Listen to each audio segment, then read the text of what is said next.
UDP legislator from Nongpoh constituency, Miral Bonds Aim, has expressed concern on the acute power shortage in Ri-Bhoi district. He said while the usage of electricity has increased, the power generation is still the same. He informed that in Nongpoh particularly, the administration is trying to bring power supply from Bernihat to add with the existing strength.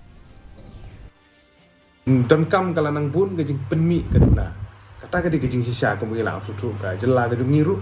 sini happen tet ya ke boarding na ki weibat ki power generation company ki badan hapo ka jela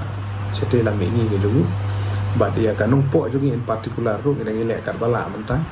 ban penbiang sakani ka luwe ka lain ka banwan hapo bernihat na seti bahkan plus lang bat kani ka boarding ka bamidon mentah existing kanong po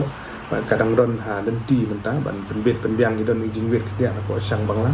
ya keba nagaliang jong MCL nagaliang jong local MLA ki porlok ki well wisher ngi lagi kat bala ban address ya ni ban niskongu ki try jakaru